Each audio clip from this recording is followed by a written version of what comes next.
So this week in our Python programming, we're going to up our ante a little bit and we're going to do a game.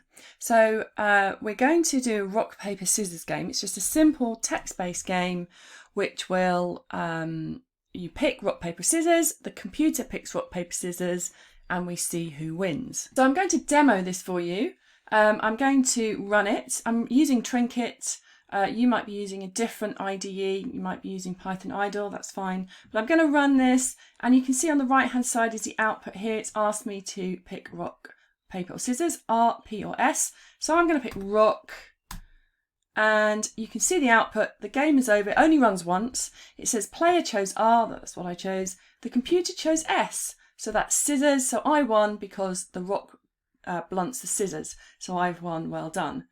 And here's the code that we're going to do. So it's a bit more complicated than you might have seen before, but I'll explain it as we go along. So the first thing you need to do is create a blank file or a new Trinket, depending on what you're using. So I'm just going to click home here, and that will take me to the main screen here, and we're going to click on new Trinket, or if you're in Python idle, you would do file new. So I'm going to pick a Python, and it's going to start from a blank screen. So the first thing we're going to put in, we need to import a random number generator. So I'm going to type in import, from random, import star. And what this does, it imports our library code. Library code is code that other people have written before that we can use in our code. And we're telling Python that we want to use a random number generator in our code. So we're not going to run this yet. I'll tell you when you can start running things. But the next thing we're going to do is we're going to output and put some print lines in to ask the user to enter rock, paper or scissors. The way I'm going to do that is I'm going to type in and create what's called a variable. So if you haven't come across variables before, these are really important structures in a computer program. What they do is they basically store data in our computer program. So I'm going to create one called player. Every variable must have a label. It's all lowercase and it says player equals, and then I'm going to type in the word input. And what input does, and you might be able to see it's turned slightly purple. Actually, let's see if I can zoom in a bit for you. There we go. That's turned slightly purple. And I'm going to put some text in there, which is going to say something like, please enter please enter R for rock, and then P for paper, and then S for scissors, like that. Do pause this whenever you need to, by the way, this video. So type in that exactly as I've typed it in, player, the equal sign, input, open brackets, open quotes, please enter rock, paper or scissors, and then close quotes and close brackets. Make sure for every bracket you've got a close bracket, there's a start bracket, an end bracket, start quote, end quote, okay? Now, again, just what this does is the user is going to enter R, P or S, and whatever they enter, it will get stored in a little space in the computer, which is labelled player, and that's what a variable is. Okay, so now we can move on. We could test that actually. It's not going to do anything. So yeah, I might test that. Let's just zoom out a bit. And if I run this, I click run, you can see my text has appeared on the right hand side. I can enter something in, but it's not going to do anything else because there's no other code. So it obviously, it's not going to do anything. Remember that computers will only do everything that we tell them to. So my next line of code for this game is going to be a print statement. I'm just going to print out what the player has selected. So I'm just going to type player chose and then a colon, and then after the quote, I'm going to put a comma in. Let me just zoom in again for you so that you can see it a bit better. There we go. Player chose, and then the word player. And that will just print out, as you'll see in a moment, when we get the computer randomly generated rock, paper or scissors, it will just help explain that as part of the game. So if I run this, let me just zoom out again. Keep having to zoom in and out. So if I run this, it says pick rock, paper, scissors. I put R, and then it says player chose R. Oh, actually, what I'm going to do is instead of the comma, I'm going to put a plus, because it for some reason Trinket adds a comma and quotes and brackets if we put that. So I'm just going to change that to there we go. That's better. To a plus. So just double check that you've got exactly what I've got there. Check that it runs, and then carry on with the video. So now what we're going to do is we're going to use the random number generator to generate rock, paper or scissors for the computer. So I'm going to create another variable called chosen. Oh, my screen's gone a bit funny. There we go. So I'm going to call it chosen, and then I'm going to put an equal sign, because the equal sign sets a value for the variable. And this is the same with any computer language. We use the equal sign to set the value that a variable stores in memory. And then I'm going to type in rand int and then 1, 3. And we should have a closed brackets as well. By the way, if you do get any errors in your code at this stage, just double check everything looks the same as mine. It's really important that absolutely every aspect of what you type in is the same. If you're using Python idle, then it might be different. It might look slightly different because the colouring's different for the different keywords. But otherwise, everything should be lowercase unless it's specifically text here, and everything else must match.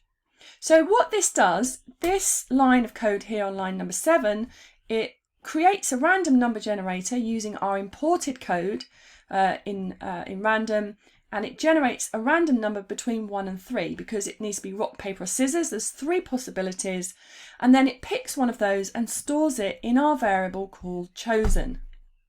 Now the next thing we need to do is convert that randomly generated number to be R, P or S. So effectively what we're going to do is have R as 1, P as 2 and S as 3. So we need to have some way of doing that in code, and what we're going to use is something called an if statement. Now an if statement is a construct that we use in programming, and it's in every language, and it lets us make decisions in code. And you might have come across this if you've done block coding. It's exactly the same, or maybe Excel spreadsheets, it's exactly the same thing. So what we're going to do is we're going to say if the computer has chosen 1, then that's going to be paper, or sorry, rock.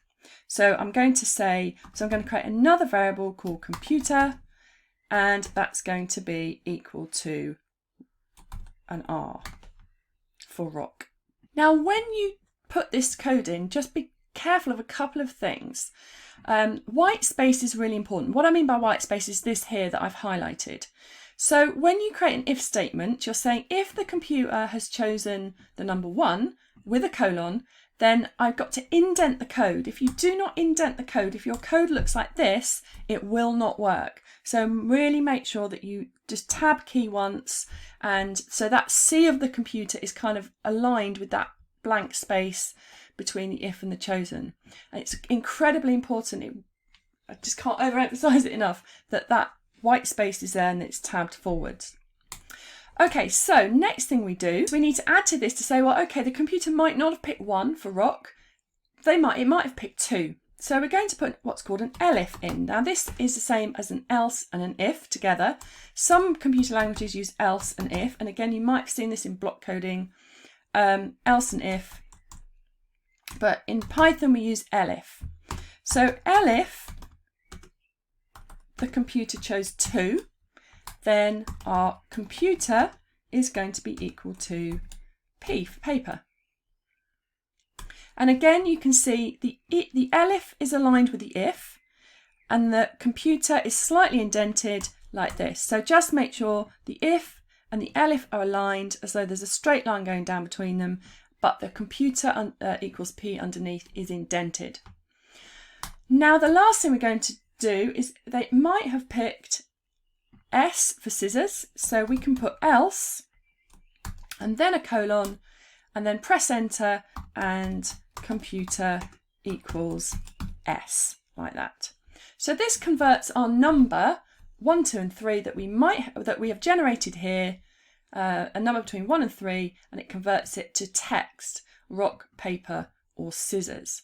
So we can test this now, do test it, and just remember, if you get syntax errors or you get any kind of error, check your code against mine, because if you are getting an error, it will be because you have done something different to my code. Just going to test this now. I'm going to press run and it's printed out rock, paper, scissors. I'm going to put S for scissors and that's fine. Again, it's not going to do anything else. It's not going to print anything else out, but I've just run that code to make sure that there aren't any nasty errors. Now I've checked S, but I'm just going to check the other branches. So when you have an if statement like this, it's always a really good idea to test every what we call branch. So I'm going to click in R and P as well, just to check it, just because I want to make sure it's working. So there's the R, that's okay. And then I'll do a P for paper. Good. So my testing is good. I'm happy with that. Now we can move on to print out what the computer has picked. So we're just going to have a simple print statement, if it lets me do it, print, and then we're going to print out computer chose, and then a colon, so similar to the line above where it was the player, and then I'm just going to put a plus and then computer, like that. So actually we can see what the computer has picked this time. I'm just going to run that now, and you can see it's printed it out. I've just checked it. So if I put P for paper, I chose P, the computer also chose P. We don't know, I mean obviously if you've played rock, paper, scissors, you know that you can work out who wins and who hasn't won, and you could end the game there, but what we're going to do is we're going to say who wins. Also, sorry, I should have said this before, don't forget to save your work if you haven't already. Make sure you click that save button if you're in Trinket, and if you are obviously in Idle, it would have asked you before, but I'm just going to save that. I'm going to call it rock, paper, scissors. I've got version 2 or something like that. There we go. Okay, so now we can move on and just print out who's won and who hasn't won. We're going to print out who's won. And if you think about rock, paper, scissors, the first kind of thing that we could check for is if the players have picked the same things. It's always a draw if they have played the same, you know, rock and rock, paper, paper, scissors, scissors.